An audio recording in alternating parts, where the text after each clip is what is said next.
I awoke alone on a plush velvet sofa in the hotel lobby. I was cold, confused, and still in my pajamas. My luggage had vanished. My family had left without me. No note, no call, nothing but a deafening silence. I had paid for the entire holiday, every lavish suite, every Michelin-starred dinner, every one of their false, saccharine smiles. But they must have thought I was too old, too slow, too easy to leave behind. What they'd forgotten, in their haste, was that the accounts were in my name. And by sunset, every single card in their wallets would cease to function. The chill of the flagstone floor against my bare feet was the first thing that truly registered, a sharp shock that cut through the fog in my head. Then came the soft, honeyed light of a Cotswolds morning, filtering through the grand mullioned windows of the Manor's reception hall. For a fleeting moment, floating in that gray hinterland between sleep and wakefulness, I thought I was dreaming. I imagined I'd somehow sleepwalked my way down here, wrapped in my pale blue silk nightdress, my silver hair loose and untidy about my shoulders. But the low murmur of voices around me, the gentle clatter of a breakfast trolley rolling across the polished oak, the discreet clinking of glassware from the morning bar, it was all too real, too crisp to be a dream. I pushed myself upright on the Chesterfield where I had apparently spent the night, my bones protesting with the particular stiffness that comes with being 72. Featherington Manor spread out before me in all its restored Georgian glory, ancient portraits of long-dead aristocrats gazing down from the paneled walls, huge bouquets of fresh flowers perfuming the air. It was beautiful, it was exclusive, and I was sitting in the middle of it like a misplaced, albeit elegantly attired, vagrant. Mrs. Vance. The voice was gentle, careful. I turned to find a man in his late 40s, his tailored suit impeccable, approaching me. His small, gilt name badge identified him as Mr. Davies, the general manager. His kind, brown eyes held a mixture of professional concern and genuine worry that I recognized instantly. I'd seen that same look on the faces of my junior editors when a print run had gone disastrously wrong. Mr. Davies, I managed, my voice hoarse from sleep and disuse. I seemed to be a little disoriented. He moved closer, maintaining a respectful distance but near enough to offer a steadying arm if I faltered. "Are you quite all right, madam? Shall I call for a doctor?" The question hung in the air as I scrambled to piece together how I had ended up here. I remembered dinner with Alistair, Rebecca, and Chloe the night before in the hotel's conservatory restaurant. I remembered the expensive claret, Rebecca's brittle, forced laughter, the way Chloe had sullenly pushed her food around her plate while Alistair pontificated about the necessary changes to my trust fund. I remembered feeling more tired than usual, excusing myself early, and then nothing, a complete blank that led directly to this moment, waking up in a public lobby like a confused old woman who'd lost her way. "No, I'm fine," I said, though I wasn't entirely sure it was true.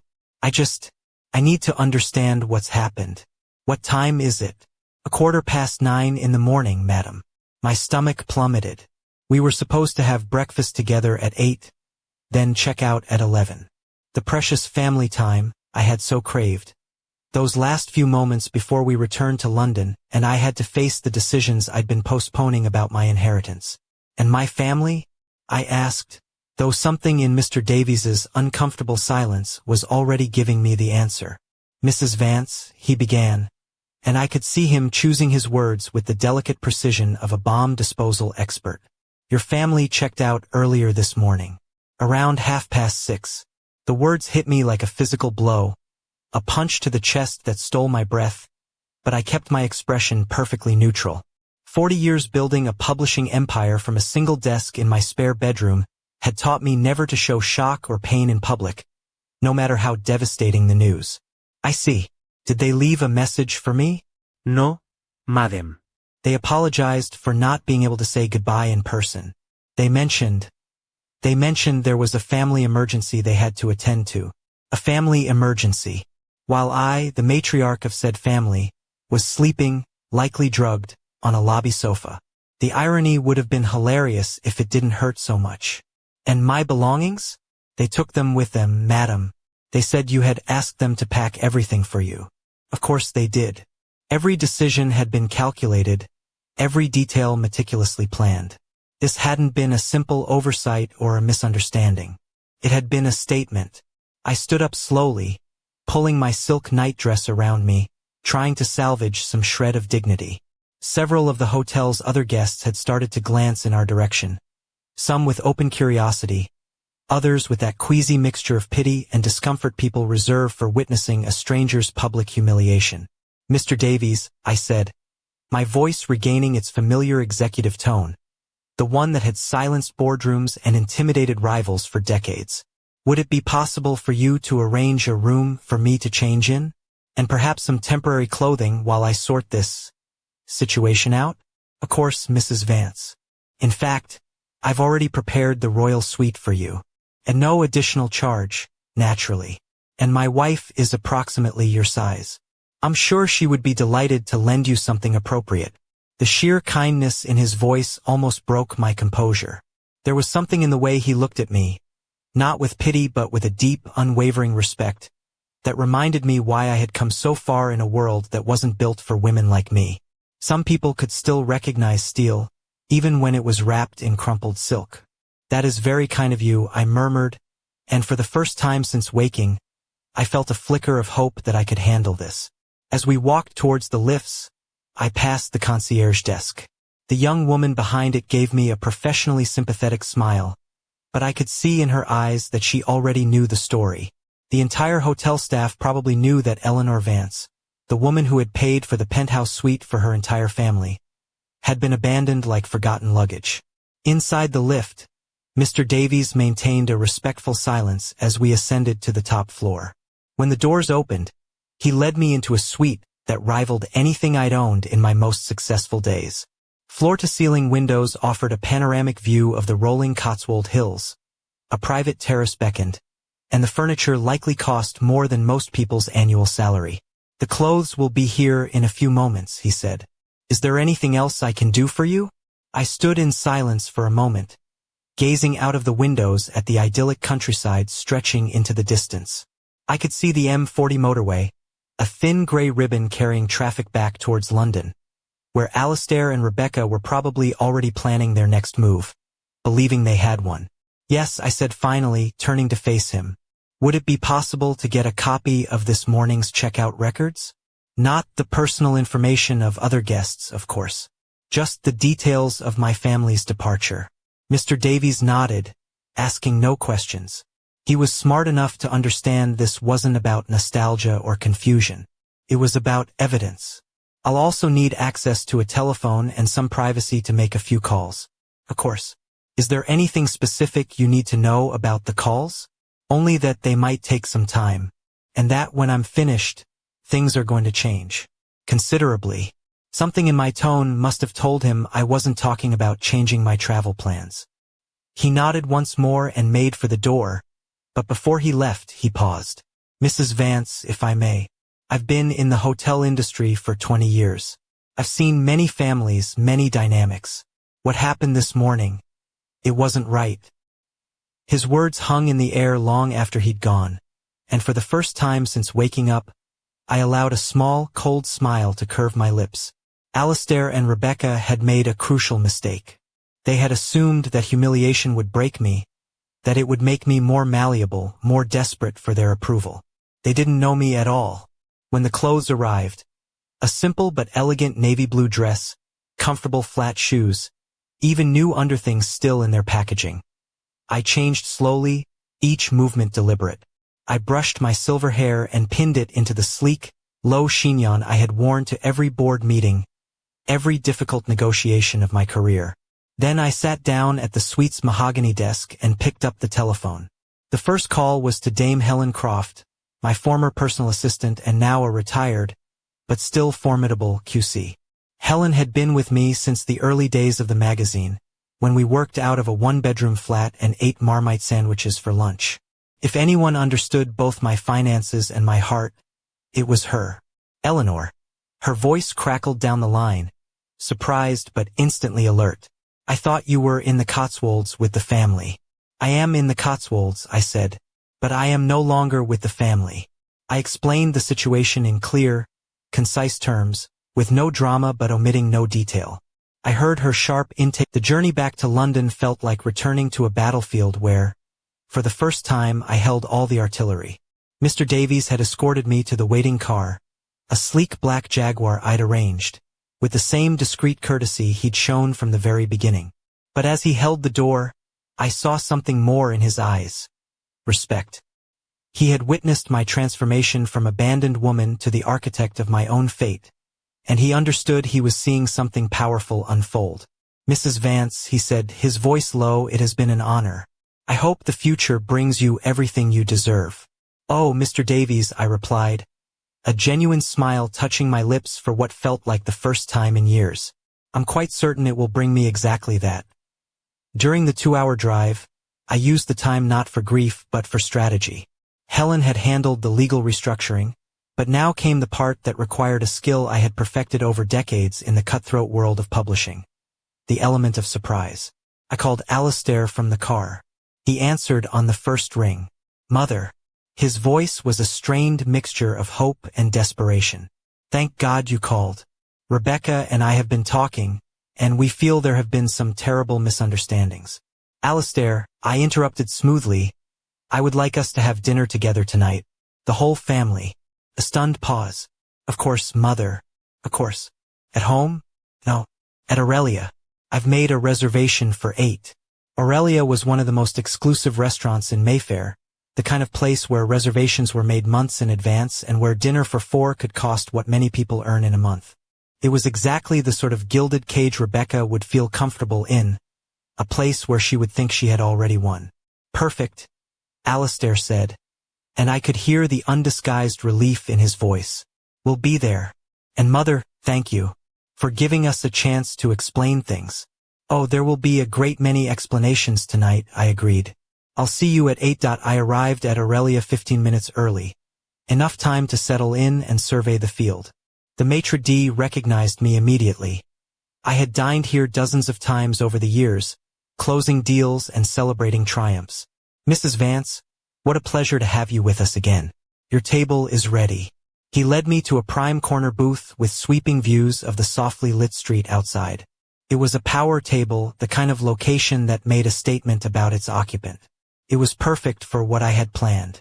At precisely 8 o'clock, I saw them enter. Alistair was wearing his best suit, a Seville row number I'd bought him for his birthday last year. Rebecca had chosen a dress I recognized instantly. A slinky, emerald green Roland Mouret that probably cost £3,000, charged to one of my cards before I'd had them cancelled. It clung to her a little too tightly, a desperate attempt to showcase a figure maintained by punishing yoga classes and my bank account. But it was Chloe who captured my attention. My granddaughter looked uncomfortable, almost haunted, her eyes scanning the room until they found mine. Her expression a miserable mix of guilt and confusion. "Mother," Alistair approached with his arms outstretched, as if we were a normal family meeting for a normal dinner. "You look wonderful." "Thank you, Alistair. Please sit." Rebecca slid into her seat with the calculated grace of someone who had practiced entering expensive restaurants. Her smile perfectly polished, her manners impeccable. Her performance was convincing, but only to someone who didn't know what she'd done 2 days earlier. "Eleanor," she said, her voice dripping with false sweetness, "I am so dreadfully sorry about the confusion at the manor. It must have been so unsettling for you." "Unsettling is an interesting word, Rebecca." Chloe sat down without saying a word, but I saw her watching me from under her lashes, trying to solve a complex puzzle. The sommelier arrived to take our drink orders. Alistair ordered the most expensive single malt on the menu, Rebecca a vintage champagne, Chloe just sparkling water. I ordered a glass of the finest Bordeaux they had. "So," I said once the sommelier had retreated, "tell me about this emergency that required you to leave the Cotswolds in such a hurry." Alistair and Rebecca exchanged a fleeting glance. I'd seen that same silent communication in hundreds of business meetings. The moment people realize their fabricated story isn't quite as solid as they thought. "Well," Alistair began, "there was a problem at the firm. A major client was threatening to pull their account, and I needed to be there to handle it personally." "Which client?" Another microscopic pause. "Harrison Industries. You know how demanding they can be." I took a sip of my wine as it arrived. And this required Rebecca to leave as well? And for you to pack my things? We thought it best to let you rest, Rebecca chimed in. You've been so tired lately, and the trip had been a long one. In the lobby, Chloe looked up sharply. Until that moment, she had been pretending to study the menu, but my words had snapped her to full attention. What do you mean? Rebecca asked, but her voice had lost some of its confident luster. I found myself waking up on a sofa in the hotel lobby. Rebecca, in my nightdress, with no idea how I got there. The silence at the table was so thick I could hear the discreet murmur of conversations from across the room. Chloe looked utterly bewildered. Clearly, her parents hadn't shared the finer details of my awakening. There must have been some misunderstanding with the staff, Alistair said quickly. Perhaps they thought you wanted to sleep in the lobby for some reason. Alistair. My voice cut through his flimsy excuses like a scalpel. I've seen the security footage. This time, the silence was absolute. I could see the exact moment that Alistair and Rebecca realized the game was over. Their faces transformed, the masks of familial concern dissolving to reveal something much uglier beneath. Security footage? Chloe whispered. What footage? The footage that shows your father hauling suitcases down the corridor at 5:47 in the morning, with an expression that could hardly be described as panicked. The footage that shows your mother on the phone, looking relaxed and smiling. And the footage that shows you, my dear, being pulled towards the lift while you looked back at my door, your face a mask of clear distress. Chloe went pale. Mother? Dad? She said, turning to them. You told me Grandma had a medical emergency. You told me she'd already gone to the hospital. You said we were rushing to meet her. Chloe, Rebecca began, but her voice faltered. You lied to me, Chloe's voice broke. You told me she was ill, that she needed help. That's why I was so worried. But you just left her there. In the lobby. As if she were rubbish. I finished for her gently. That's the word you're looking for, my dear. Alistair finally found his voice. Mother, I can explain. Oh, I'm sure you can. Just as I'm sure you can explain the unauthorized fund transfers from the past 6 months. And Rebecca's consultations with solicitors specializing in diminished capacity law. I watched as all the blood drained from Rebecca's face. How do you know about that? I'm a businesswoman, Rebecca. I didn't get where I am without knowing how to do my research on people who are trying to manipulate me. The waiter appeared to take our food order, but the tension at our table was so palpable that he quickly retreated after murmuring something about giving us more time. Look, Mother, Alistair said, finally abandoning all pretense. Perhaps our methods weren't the best, but our intentions were good. You've been different lately, more forgetful. We thought perhaps it was time for you to relax, to let us handle the difficult things. The difficult things? Like my 40 million pounds? It's not about the money. Rebecca exploded, her composure finally shattering. It's about family. It's about making sure we are all looked after when you no longer can. When I can no longer what, Rebecca? When I can no longer fund your lifestyle. When I can no longer question your expenses. When I can no longer remember that I once had a life of my own. That's not it. Her voice rose enough to make other tables glance over. We are trying to protect you. Protect me from what? My own life. Chloe had been listening to this exchange in growing horror. Now she stood up abruptly.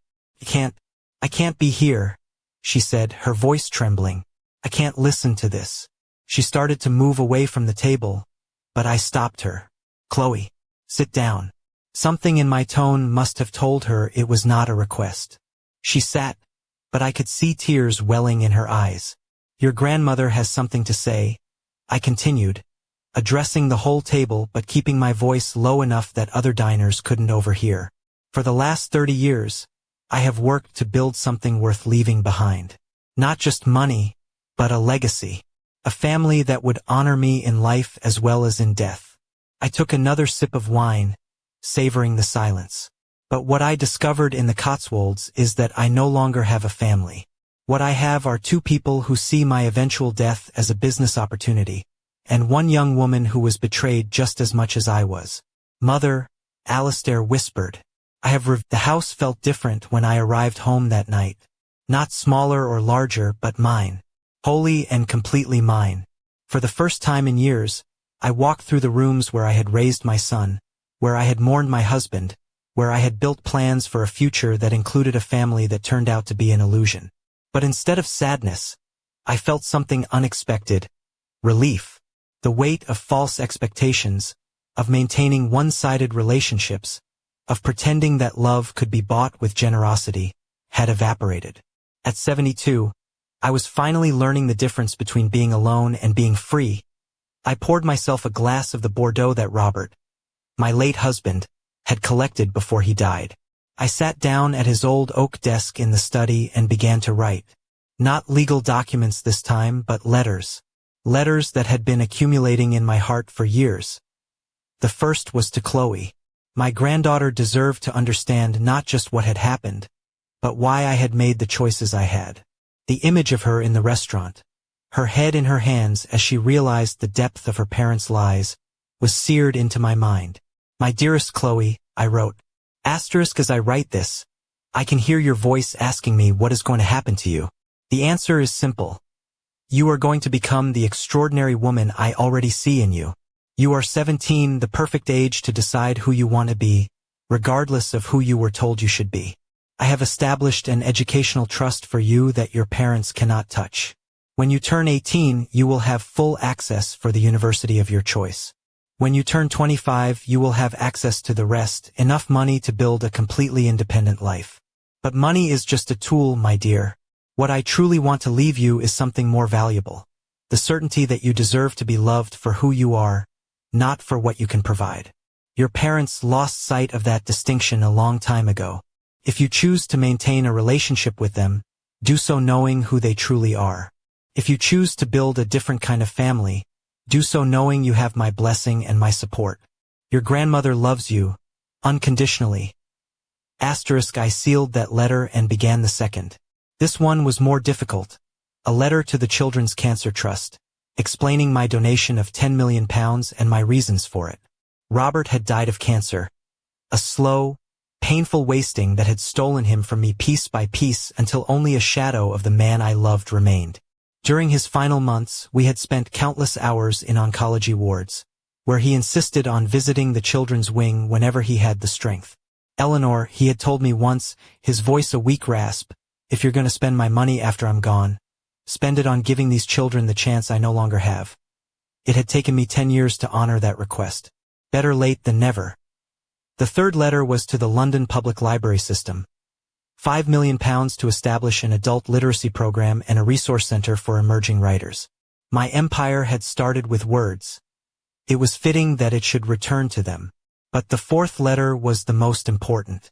It was to my old university, Cambridge, offering them my complete personal archives. 30 years of correspondence with authors, editors, politicians, and cultural figures. Unpublished manuscripts. Interview tapes. Photographs. Contracts that had changed the publishing industry. It was an academic treasure trove worth more than money. Dear members of the history faculty, I wrote. Asterisk enclosed you will find the documentation for the transfer of my complete personal archive to the university. These documents represent 3 decades in the publishing industry during a transformative period in British media. My only condition is that a creative writing scholarship be established in the name of my late husband, Robert Vance. The scholarship is to be awarded annually to a first-generation university student who demonstrates both literary talent and financial need. I trust these materials will be preserved and used to educate future generations on the power of words to change the world. Asterisk as I wrote, my phone buzzed incessantly. Alistair called 7 times, Rebecca 4. After the 10th call, I simply switched it off. Helen had been clear. Legally, they could do nothing. Emotionally, they had already done too much. But there was one call I did answer close to midnight. It was Chloe. Grandma? Her voice was small, like it used to be when she was a child and had had a nightmare. Hello, my dear. Are you all right? No. My parents are going mad. Dad is shouting about solicitors and Mum is crying about the country club and I don't know what else. It's awful. I'm sorry, Chloe. I know this must be very confusing for you. It's not confusing. she said, her voice firmer now. It's revealing. I've never seen them like this. Never seen what they really thought about you, about us as a family. There was a pause, and when she spoke again, her voice had hardened with a resolve I recognized as my own. Grandma, can I ask you something? Anything. Do you think I'm like them? The question broke my heart. Here was a 17-year-old girl, confronting the possibility that she carried the same character flaws she had just discovered in her parents. Chloe, listen to me very carefully. You ran towards my door that morning in the Cotswolds. When your mother pulled you away, you looked back with genuine anguish. In the restaurant tonight, when you realized what had happened, your first reaction was horror, not calculation. No, my dear. You are not like them at all. I heard her let out a long, shuddering sigh of relief. What am I going to do now? I'm only 17 and they're my own parents. Chloe, do you remember when you were little and you asked me why I started my magazine? Yes. You said it was because you wanted to tell stories that no one else was telling. Exactly. And now you have your own story to tell. A story about a young woman who discovered that courage is more important than comfort, that integrity is worth more than inheritance. You think I can write that story? My dear, I said softly, I think you already started writing it tonight, when you walked away from that table with them and followed me outside. We talked for another hour. I told her about the trust one had set up for her, about the opportunities she would have when she came of age. But more importantly, we talked about what it meant to choose your own family, about how real love doesn't come with conditions. When we hung up, I felt more hopeful than I had in days. Chloe was going to be fine, better than fine. She was going to be extraordinary. The next few days were a whirlwind of legal activity and logistics. Helen kept my phone buzzing with updates. Alistair had hired a solicitor who had already admitted the case was problematic. Rebecca had tried to access a joint account we had closed 2 days prior. They had both discovered that the penthouse flat they had been using as their primary residence was technically my property, and the eviction notice was already in the post. They're like children throwing a tantrum, Helen observed during one of our calls. They thought they could intimidate you into submission. They have no idea how to handle the consequences. Any real legal threat? Nothing substantial. Their solicitor is more focused on damage control than mounting an offensive. He knows that if this ever went to court, the evidence of their actions would make them look monstrous. It was strange how validation felt different from vengeance. I didn't gloat in their panic. I simply felt justified in my decisions. On Friday afternoon, I received an unexpected visitor. Chloe appeared at my door with a small suitcase and eyes red from crying. Can I stay with you tonight? She asked. I can't be in that house anymore. All they do is fight about money and blame you for everything. I pulled her into a tight hug. Of course you can stay. This will always be your home. That night, as Chloe slept in the guest room, I finished my most important letter. It was to Mr. Davies, the man who had treated me with dignity when I needed it most. Dear Mr. Davies, I wrote. In my professional life, I learned that crises reveal people's true character. In the Cotswolds, you revealed yours. Compassion, professionalism, and a genuine humanity that is rare in any industry. I have established a scholarship in hospitality at Cambridge in your honor. Each year, a student who demonstrates both academic excellence and personal integrity will receive full funding to study hotel management. My only condition is that you serve on the selection committee. I would also like to invite you to London next week. I am hosting a small event to announce my new philanthropic initiatives, and I would be honored if you would attend, not as an employee, but as a friend. With gratitude and respect, Eleanor Vance. On Saturday morning, Chloe and I had a companionable, silent breakfast in my garden. There was something beautiful about sharing that quiet space with someone who expected nothing from me except genuine presence. Grandma, she said finally, can I ask you something about Granddad? Of course. Dio, you think he would have approved of what you did this week? I smiled, remembering Robert in his last days, when the illness had burned away all pretense and only the essential truth of who he was remained. Chloe, your grandfather once told me that the only real failure in life was allowing small people to make you feel small. I think he would have been proud that I finally remembered that lesson. I'm proud of you too, she said softly. And I'm sorry it took you so long to get rid of them. That afternoon, I called Mr. Davy. On Tuesday morning, a week to the day after waking up on that cold velvet sofa, I found myself standing in the private salon of the Connaught, watching as the final preparations were made for what Helen had wryly dubbed my reinvention debut. It was an apt description for what was about to happen. I had invited a select group, 3 journalists from respected publications, the directors of the charitable foundations that would now be my primary beneficiaries, the provost of King's College, Cambridge, and of course Mr. Davies, who had arrived from the Cotswolds that morning with an expression of quiet awe. He hadn't been able to hide since he'd walked through the door. Eleanor, Helen said, approaching with her usual brisk efficiency. Her clipboard a modern-day scepter. The reporters are here. Are you ready? I've been ready for years, I replied, adjusting my pearl necklace. I had chosen my outfit with care. A Chanel suit in a deep navy blue, the pearls Robert had given me on our 20th anniversary, and the same sensible yet elegant shoes I had worn to my last board meeting as publisher. It was important to look not like a vulnerable old woman, but like the formidable businesswoman I had always been.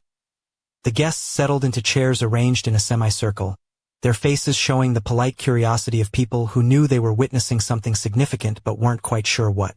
Mr. Davies had taken a seat in the front row, and when our eyes met, he gave me a smile of such genuine warmth it bolstered me through my moment of nerves.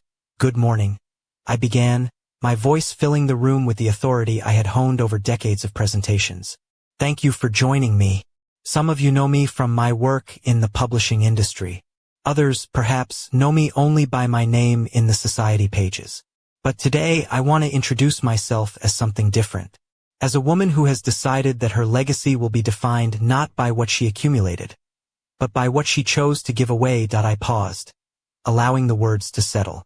I could see a few of the journalists already taking notes, intrigued by the tone of my remarks.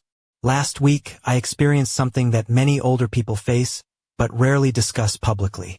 The moment you discover that the people closest to you see your age not as hard-won wisdom, but as a weakness to be exploited. A low murmur went through the audience. This was not the direction they had been expecting.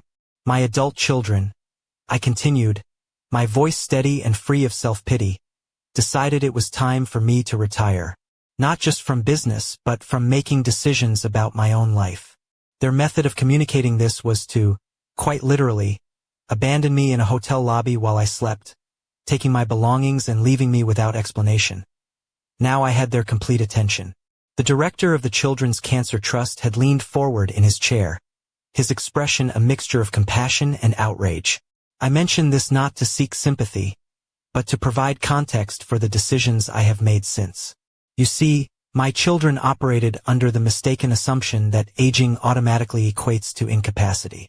That a 72-year-old woman who built a media empire from scratch would somehow lose the ability to make sound decisions about her own future. Mr. Davies was smiling openly now, a look of pure pride in his eyes. They were wrong. I moved to the center of the semicircle, feeling the energy in the room shift as everyone realized this was not going to be a typical press conference. In the past 7 days, I have completely restructured my estate. I have revoked all access my children had to my financial accounts. I have removed their names from my will. And I have directed the majority of my £40 million estate towards causes that I believe will make a real difference in the world. The journalists were now writing furiously, understanding they were witnessing not just a charitable announcement, but a public declaration of independence. £10 million will go to the Children's Cancer Trust, I announced, turning to the director, who had become visibly emotional. My late husband, Robert, spent his final months visiting pediatric oncology wards, insisting that if we were to spend money after his death, it should be to give those children the opportunities he no longer had. £5 million will go to the London Public Library System to establish adult literacy programs and resource centers for emerging writers. My career began with words. It is fitting that I return to them. And I am pleased to announce that my complete personal archives, 30 years of correspondence, manuscripts, interviews, and documents chronicling a transformative period in British media, will be donated to Cambridge, along with an endowment to establish the Robert Vance Creative Writing Scholarship. The Provost of King's stood up spontaneously to applaud, quickly followed by the rest of the audience. But there is one more person I want to acknowledge this morning, I continued once the applause had died down. Mr. Davies, the general manager of Featherington Manor, who treated me with dignity and respect at my most vulnerable moment. Mr. Davies, would you please stand? He rose slowly, clearly surprised to be singled out, his face a mixture of humility and emotion that reminded me why I had decided to honor him. In an industry that often treats guests as numbers on a balance sheet, Mr. Davies saw me as a human being who deserved compassion. In his honor, I have established the Davies Scholarship in Hospitality at Cambridge, which will annually provide full funding to a student who demonstrates both academic excellence and personal integrity. Mr. Davies put a hand to his chest, clearly overwhelmed. When he spoke, his voice trembled slightly. Mrs. Vance, I don't know what to say. I was only doing my job. No, Mr. Davies. You were being human. And in a world where that has become rare, it deserves to be celebrated. One of the journalists raised her hand. Mrs. Vance, are your children aware of these decisions? My former children, I corrected deliberately. They were informed during a family dinner on Monday evening. Their reaction confirmed that I had made the right choice. Do you plan to reconcile with them? The question hung in the air as I considered my answer. It was the question I knew would come, the one that required the utmost honesty. Reconciliation requires a mutual acknowledgement of the harm done and a genuine desire for change. Thus far, their only communications with me have been legal threats and demands that I reverse my decisions. That is not reconciliation. It is blackmail. Another reporter spoke up. What would you say to other older people who might be facing similar situations? I took a moment to consider the question, thinking of all the women my age who might be sitting at home right now, feeling invisible, disposable, waiting for death because their families had already buried them emotionally. I would tell them that your age is not an apology you owe to anyone. That building something of value during your life does not obligate you to allow others to destroy it. And that it is never, ever too late to make changes that honor who you truly are. When the official questions were over, the guests mingled over the champagne and canapés I had arranged. I watched as Mr. Davies chatted animatedly with the Cambridge provost, as the charity directors exchanged ideas for future collaborations, as the journalists took additional notes while speaking with various attendees. But it was one particular moment that caught my attention. Chloe had appeared quietly near the end of my presentation, arriving just in time to hear my answer about reconciliation. Now, she approached me timidly. Grandma, she said softly, you were incredible. Thank you, my dear. How did you know I would be here? Helen called me this morning. She thought I would want to be present. And what do you think of all this? Chloe looked around the room at the animated conversations, the expressions of admiration on the faces of people who had just met an Eleanor Vance they never knew existed. I think, she said, that for the first time in my life I truly understand who you are. Not the grandmother my parents tolerated for her money, but the woman who built something important, and is now building something even more important. Her words reached me more deeply than any newspaper article ever could. Chloe, may I ask you something? Of course. Have you thought about university? About what you want to study? A small smile appeared on her face. Actually, yes. After this week, after watching you write all those letters and orchestrate all this, I think I want to study journalism. I want to learn how to tell stories. Like you. At that moment, one of the journalists approached us.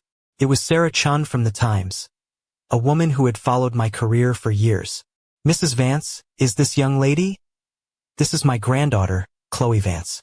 And yes, she is the only member of my family who will be present in my future life. Sarah turned to Chloe with interest. How do you feel about your grandmother's decisions? Chloe straightened her shoulders, and I could see my own resolve mirrored in her posture. I think that when people show you who they really are, you should believe them.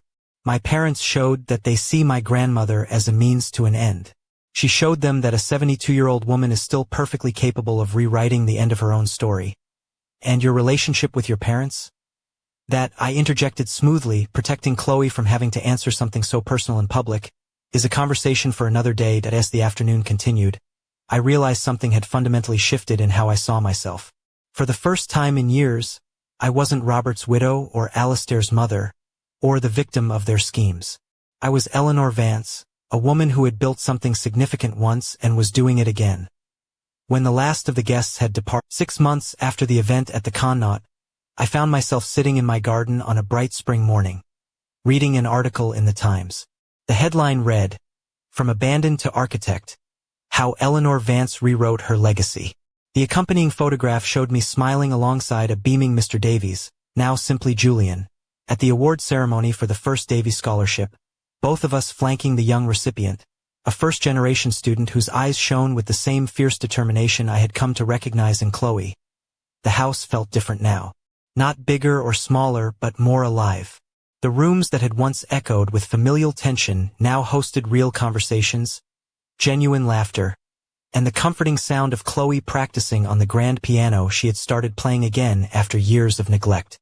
She had turned 18 in February, and with that milestone had come a transformation that filled me with a quiet, profound pride. Not only had she held fast to her decision to study journalism, but she had been accepted into Cambridge with a partial scholarship based on merit. Her application essay had been titled, "Dignity in Crisis. Lessons from a Grandmother on Belated Courage." "Grandma," she said now, appearing at the French doors with 2 mugs of coffee. "Anything for you?" She handed me a thick, cream-colored envelope bearing the university's crest. Inside, I found a formal invitation to be the keynote speaker at the May graduation ceremony. Tucked behind it was a personal note from the provost. "Mrs. Vance," it read, "after the events of the past few months and the impact your endowments are already having on our students, we can imagine no one more appropriate to address our graduates on the theme of reinvention and perseverance." "What is it?" Chloe asked, noticing my smile.it seams. I said, a bubble of incredulous laughter rising in my chest, "that I'm giving the commencement speech at your university." Chloe sat down heavily in the chair beside me. "That's incredible. Aren't you nervous, though, speaking in front of all those people?" "My dear," I replied dryly after confronting your father and Rebecca at Aurelia, "addressing a crowd of hopeful graduates feels rather manageable. Talking about Alistair and Rebecca no longer caused the sharp, acute pain it once had. Time and distance had transformed that wound into something more like a scar, visible if you knew where to look, but no longer bleeding. They had tried to make contact several times in the first few months. Alistair had appeared at my gate in March, looking haggard and desperate, pleading for a conversation. I had told him through the intercom that when he was ready for a real apology, not just regret for the consequences, he could write me a letter. The letter never came. Rebecca had taken a different approach, attempting to use mutual acquaintances to pressure me towards a family reconciliation. When that failed, she had taken to social media, spinning her own version of events, painting me as a mentally unstable old woman manipulated by greedy advisors. The spate of positive press about my philanthropic work had effectively silenced those claims. My phone rang, interrupting my thoughts.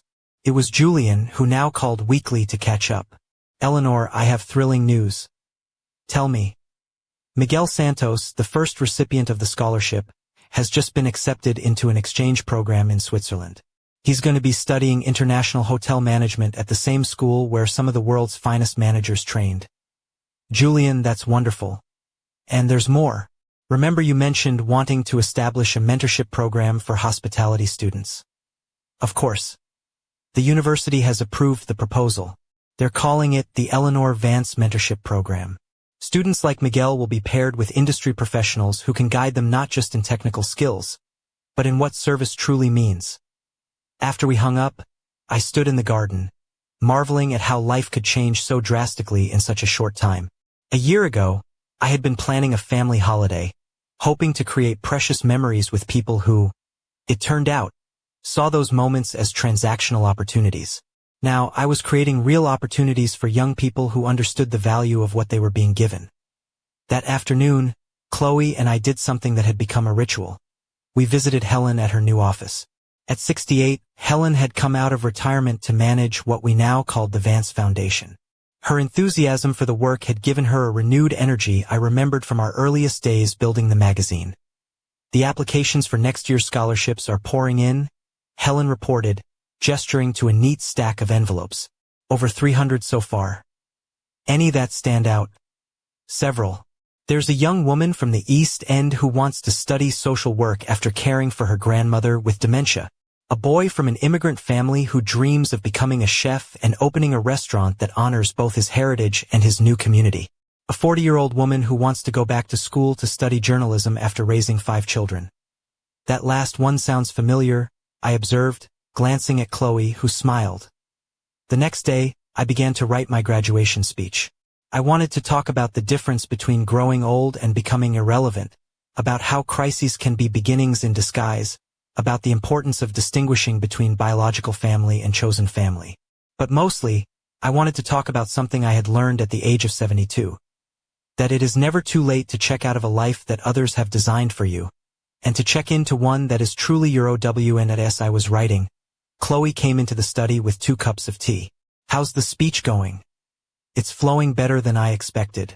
Turns out I have a great deal to say about starting over. Can I read a little?" I handed her the pages I had completed. As she read, her expression shifted from curiosity to admiration, to something I recognized as pride.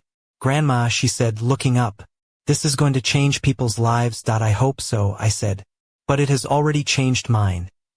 That evening, as I sorted through the day's post, I found a letter that stopped me cold. It wasn't from Alistair or a solicitor I recognized. The envelope was thick, heavy parchment, bearing the name of a legal firm in the city I hadn't heard of in decades. Fairchild, Attenborough and Finch. They had been Robert's original estate lawyers, long before we had moved our affairs to Helen's more modern firm. My hands trembled slightly as I slid it open with Robert's old silver letter opener. Inside was not a long letter, but a short, formal note typed on heavy, watermarked paper, and a small, cold, brass key. "Dear Mrs. Vance. The letter began. "We are writing to you as the executors of a final, sealed codicil of the last will and testament of your late husband, Mr. Robert Vance. As per his explicit instructions, this codicil was to be executed and its contents revealed to you only in the event of a total and permanent legal estrangement from your direct heir, Mr. Alistair Vance. Now that the conditions of this clause have been met, we are legally obligated to provide you with this key. It opens a safe deposit box at the London Silver Vaults, the contents of which we believe you will find clarifying. We await your further instruction." The world tilted on its axis. The letter slipped from my fingers, fluttering to the polished floor. The key felt like a block of ice in my palm. A codicil? A secret clause, contingent on the very betrayal that had shattered my world and remade it? It meant Robert had known. He had seen the man Alistair was becoming, had anticipated a future where his own son would turn on his mother so completely that it would require a final, posthumous intervention. The carefully constructed piece of the last 6 months shattered into a million pieces. My new life, built on the foundations of my old one, suddenly felt precarious, built on a truth I had never fully understood. I looked at the cold, ornate key in my hand, a key to a past I thought I knew inside and out. A cold dread, colder than any I had felt on that morning in the hotel lobby, crept into my heart. "What did you know, Robert? What on earth did you do?"